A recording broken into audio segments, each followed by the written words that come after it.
haphazard. Don't be anyhow with your business. Hi guys, welcome back to my YouTube channel. My name is Adeze Adeni. If this is your first time tuning in, you're welcome back to my YouTube channel. And if this is not your first time seeing my face, you're welcome back as well. And please, if you are in the league of people who just click on the video, watch it and go away and are not subscribed to my channel, but why? Why are you doing such? Why are you doing such? Why do you do that? Why do you do that? Please subscribe to the channel. Subscribe to my channel, please. And do well to click the notification bell so that as I post videos, you will be the first to know. Please do like, subscribe, as in subscribe. Subscribe to my channel. Thank you.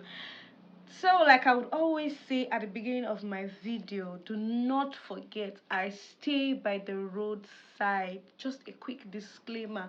So in case you hear cars passing by, horns blaring, people making noise, my fence is just by the roadside, so you will most likely hear a lot of that. Now, let's get to the business of today. Today, I'll be talking about mistakes that small business owners make. And we're looking at it from the tailoring aspect. So, mistakes that small tailoring businesses make, if that makes sense. And first on my list will be, in case I'm looking down, please, I wrote my tips, my points on a book, on a small jotter.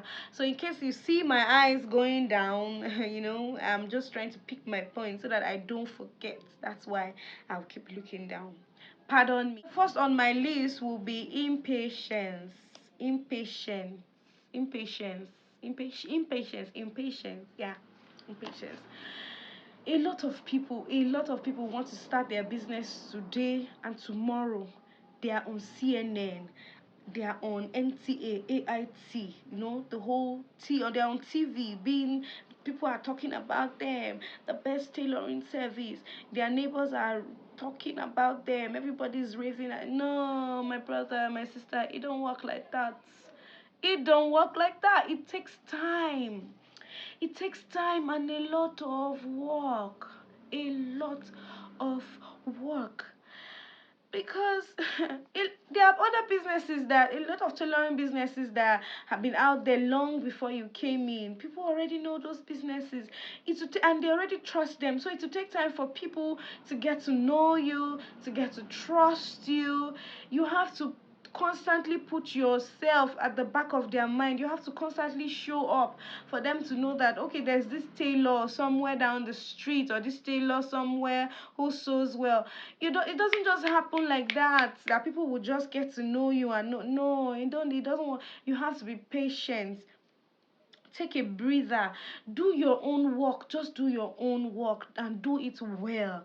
Make sure you're doing it well, so that when people see you, you stand out. Your branding is on point. Your packaging is, everything is it's sparkling. And then gradually people will begin to have you at the back of their minds. Then when they want to make dresses, they want to make something that has to do with tailoring, you'll be the first person they call. But don't just think that as you start now, so the thing they go, they work like that. Be patient, my brother. Farabale. Be coming down. Come all the way down. Now to my second tip, or my second point. Actually, my second point is, another mistake a lot of tailors make is not defining their market, their niche. Yeah, not defining their niche. So a lot of people go into this tailoring business thinking they can do everything. You cannot do everything. No, You can't do everything. You have to choose one part. You have to choose one aspect of tailoring. Is either you want to go into bridals, you want to go into ready to wear, you want to go into bespoke, you want to go into kids, you want to, you can't do men, do women, do bridals. You are making suits. You are auntie. You uncle, you can't do everything. You have to choose one. You have to just choose one. Specialize in it. When you build that part very well, you have grown in that place, you understand that aspect of the business, then you move to the next, and after that to the next, and to the next, and to the next. And as you grow, you acquire more hands, you have more staff strength that can also help you to diversify. One aspect of your staff, or one side is making kids, another side is making men's wear, another side is making women's wear, and then but don't just start as a small business owner and you want to do everything.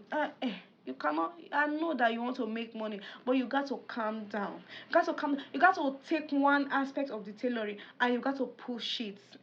Don't be doing everything that everybody is dragging you. Uncle is asking you for his agbada, auntie is asking you for her buba, everybody, and the children are asking you for their ball dresses. Everywhere, you are just everywhere. Only you is doing everything. It didn't work like that. No, take it easy. Only you are doing bridal, you are doing wedding gown, you are doing bridal robe. You will be tired and you will be confused. So choose one. Now on my third point, another mistake that small business owners make is not presenting their business very well. So because you think you're a small business owner, you just started your tailoring, never to tay. It's not been long you started. You just want to present your business anyhow. You want to package your business anyhow. Somebody comes to collect their goods and you just look for one market bag that you just went to the market. So the leather they used to pack, the bag they used to pack your goods for you, your this thing, you just carry the person's clothes and put it inside, and then what is it? Why would you want? Why do you do that? Why do you do that? Don't do it. Don't do it. Package your wares properly. How much does it cost to get this shirts packaging bags? You can put your clothes there.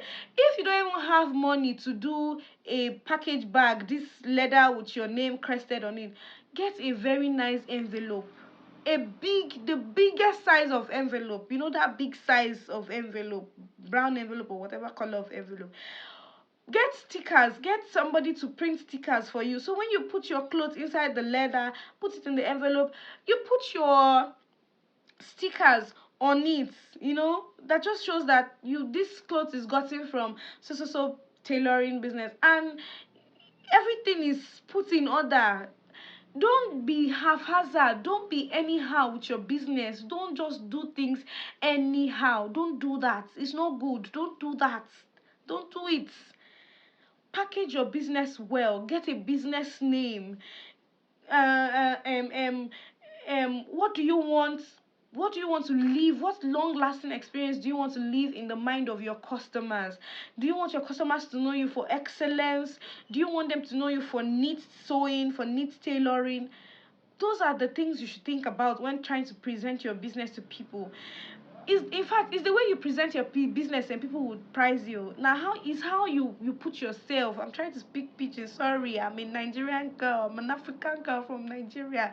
And how you take package your business, people go carry you. Do you understand? You can't be putting your you can't put your clients clothes in any bag and then you'll be charging them 20k, charging them 60k, 70k. Nobody will pay you that. If you're putting if you're not packaging your business well, they will pay you what they think you're worth. You won't see people who will be willing to pay you. So even if your tailoring, your sewing is on point and your packaging is nothing to write home about, they won't give you that respect. They will not give you that respect that your business needs. I think I'm beginning to talk too much. Let's move to the next tip, the next point. Now the next point is setting structure. Please don't leave the structure of your business to just time and chance. Don't leave it to anybody, to anything, to whatever happens, any wind. No, don't do that. Set structures that govern the operation of your business. Set policies that your business go by. Yes, the operation of your business go by. Set those things in place. Policies that would protect you from crazy customers, and policies that would also protect your customers. So, and then let your structure, let your policies actually be flexible. Let it not be rigid that you can't, bend here and there to accommodate certain circumstance. Now, when I say structures, I mean like, what example do I give now? We don't begin to work on your fabric except we have so amount of down payments, structures like that. And then you cannot leave your your fabric or your work here, your already finished work here for a month, 2 months after completion of of your job, because sometimes those clothes could get stolen, and then you'll be the one in trouble. You have to provide. Meanwhile, you finish the clothes since, and you finish the work since, and you've called the owner to come and pick it. But one thing, they keep giving you excuses and all. No, don't do that. So there are certain policies or certain structures you have to set in place that would protect you as a customer against, as the tailor, against crazy clients, because there's some clients out there that if they hit you, if they hit you, it will be worse than a trailer. Trailer, a lorry with load hitting you. You will spend your days in tears. You'll be crying, raindrops from your eyes, because some clients, they can show you shege. They can show you things that normal human being is not supposed to see. So protect yourself. That's what the structures, these policies are meant for. Now, my tip number 5, very, very important. Underpricing your products. Ha! You'll be working so hard. You will work morning, you will work in the night, you will work in the afternoon. You are working round the clock. You are the one that is working day and night. No sleep, no break, nothing, nothing. You are a very hard worker, but you are not a smart worker. It's not good. Don't underprice yourself. Please learn the proper way of pricing your business. When you're pricing your business, you have to factor in everything: the wear and tear of your machine, the equipment you use, your rent, your logistics. Say you're going to buy fabrics, and you have to factor in everything. Now, this topic is a very large topic. Maybe in another video I would show the proper way to price your product, so you don't underprice yourself. You're working so hard, you're working so well, your tailoring is neat, your sewing is very neat, people like your work, but then you're not making much from your business because you don't know how to price your product. So your clients are cheating you. Do you understand? Your uh, um, you're not getting value for your work. Now, the flip side of this is overpricing. Huh. Something that you will work and you're supposed to collect 20,000, you will collect 50,000. You are cheating your clients. It's not good. It's not good. Fear God. So if you know the accurate way to cost your products with a little margin, profit margin, you will not be overpricing your clients, and you will not also be underpricing yourself. Now, that will take me to the next point, which is overspending. Sometimes you just think that, okay, if I spend this money now, when so person bring clothes, I will balance. It didn't work like that. So you spend everything you make from this Mr. A's clothes waiting for Mr. B. Imagine that you save what you got from Mr. A and Mr. B brings their own and you add it together. Your account is growing bigger. But when you now just spend anyhow, you don't have savings, you're killing your business. I would advise that you make a budget for what you need to spend, what you need to buy to make sure that your business move forward. Make a budget. Sorry, make a budget, and then as much as you can, try to get a vendor who sells things cheaper, or a vendor who sells what you need cheaper than other vendors. I'm not saying you should cut down on your standard. That's not what I'm saying. Now you get to some places where they sell a lining you can get for 350, they sell 400, you know. So if you see a place where they sell 350, buy 350 instead of buying 400. As long as you know that they are the same thing, buy 350, don't buy 400 because you're trying to look expensive. Don't do that. As much as you can, sorry, excuse me, as much as you can, try to cut down on your spending so that you spend less and you save more. Does it make sense? Am I making sense? Are you people understanding me? Do you understand what I'm saying? I hope I'm not just blabbing. Then my next point is outsource. A lot of tailors, sorry, a lot of tailors don't like to outsource. You feel like you can do everything. Now only you one day weave your cloth. Now only you one day sew the cloth. Now only you one day do buttonhole. Now only you one day do embroidery. Only you one day do everything. Only you one day do auntie. Only you one day draw pattern. You will tire. You will tire. Eh?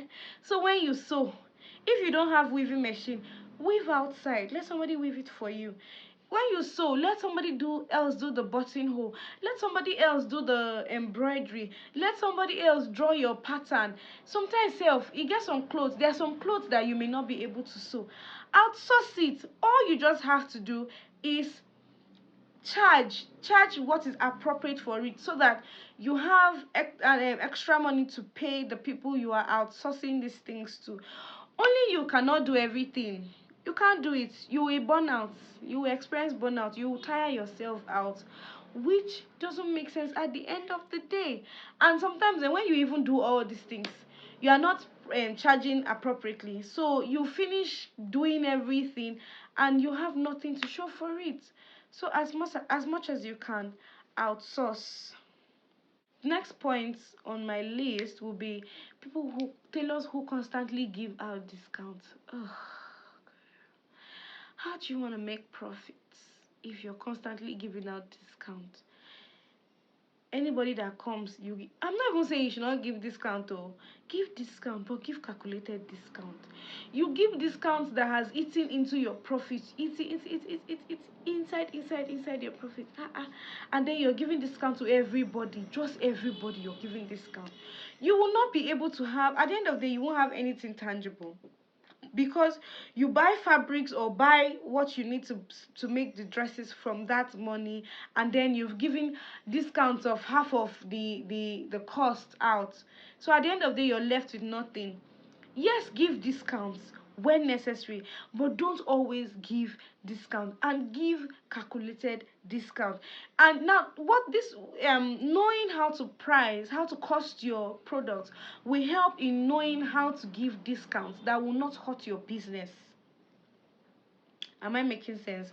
So that takes me back to understanding the proper way to price your product. Very, very important. You have to understand the proper and the best way to price your product, so that you're not running at a loss and you're not giving discounts that are not necessary and where not necessary.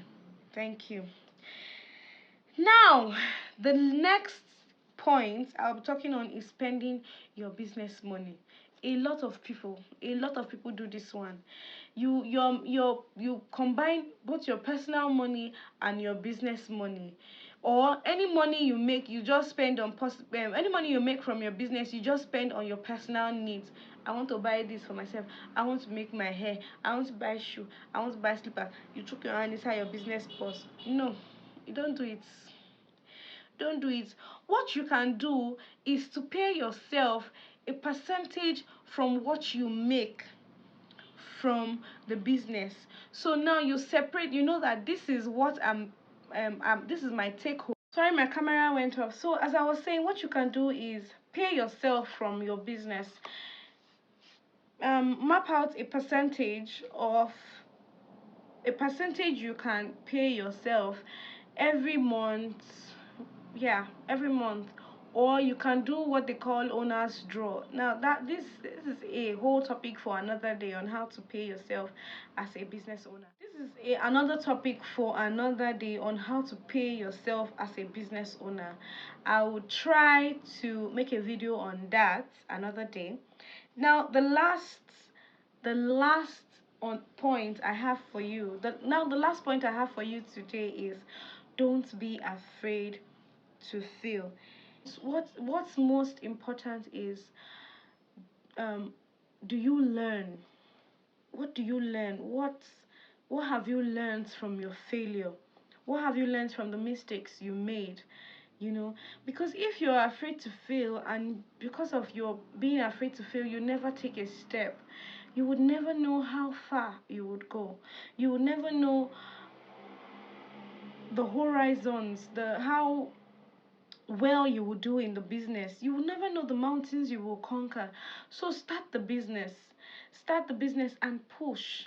Learn where you get burnt, learn from it, and then apply the lessons you have learned from where you got burnt. I hope these few points of mine make sense. I hope they make sense. Now, there are a lot of mistakes that small business owners make. Now, these are just a few that I could come up with for now. Maybe along the line I'll come up with more, and I will do well to share them. So please go through and know where you're making the mistakes, and do well to try and try and try to do what's right on that part. That being said, I've come to the end of today's video. Please do well to like, share, and subscribe.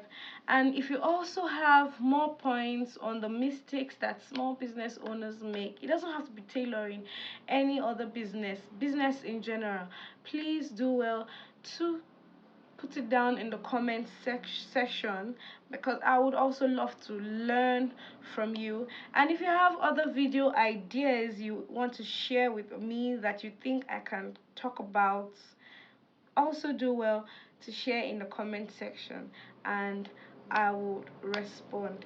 Thank you for tuning into my channel. Stay blessed. Don't forget to like, don't forget to comment. Please and please share this video. Share.